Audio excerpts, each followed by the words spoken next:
I want to tell you just a brief story about a friend of mine. Her name was Mildred Lockhart. Not related to June Lockhart in any way. You who are younger may not get that.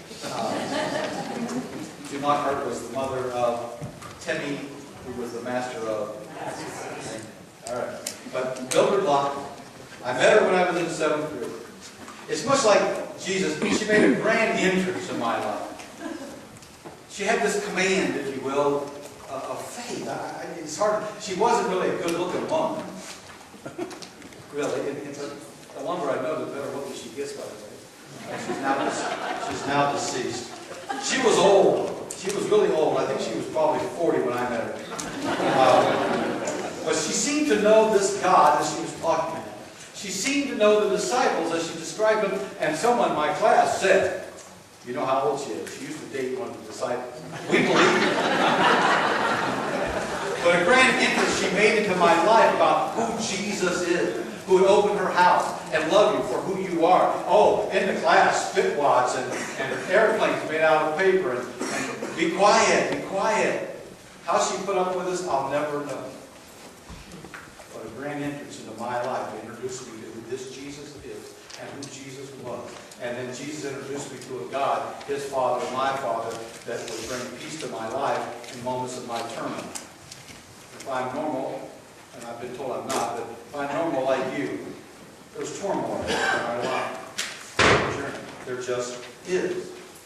And those times, there seems to be a calmness and a difference of handling with Christ in my life.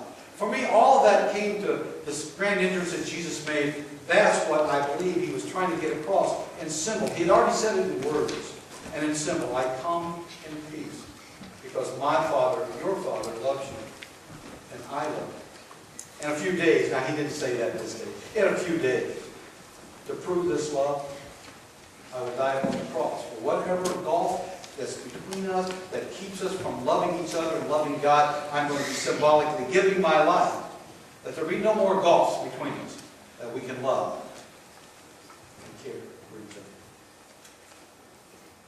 other. As I've gotten older, I talk out loud now to myself. I talk to God. Really. You may not see this either in my home or in the car. So if you ever see me in a car parked somewhere and I'm talking, I don't have a phone. I don't like those things. I don't have those things on the phone. I just talk. And sometimes I say, oh God, I don't know what to do next. And if I'm real quiet, I may hear God say, well, first get out of the car. Go knock on the door. It'll be okay.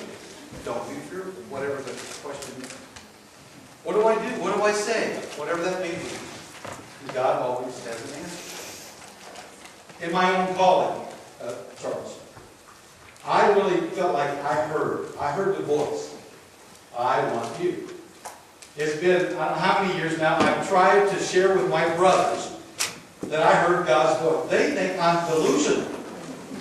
And how many times I've said to God, oh God, if my brother Jerry could only hear you say something to me, that he would get it. But I realize Jerry's the one who has to get it, who has to get the voice not you. But you see, I can talk with Christ. I can talk with Him. Sometimes out loud. I believe He speaks to me back. That's the intimacy of God. That's the intimacy of faith. That's what Jesus was trying to get across about who this God is. It's not liturgical. We can get a hold of God. It's not in the communion, it's not in the baptism. It's element of all that. But to get to know intimately this God, that's what Jesus said. Come to know Him. You too can call Him Father and mean it. So the world is looking for an intimacy of this faith. So for me, God is no longer out there. God is here. God is in here. So no wonder I don't look to the heavens anymore, or even close my eyes. I can have a conversation right here. Now, you can't see it, and you can't hear it, but I believe He's here. I can talk to Him. If I shut up long enough, I believe I can hear Him. I believe He speaks to me, even to now. So, I'm not disillusional. At least I don't think I am. I don't hear voices. At least I don't think I do. But I have a relationship that Jesus envisioned for every man, woman, and child. So I hope that you might be the grand entrance of someone else. As Milbert was to me, I hope I have been to others. I hope you are to others.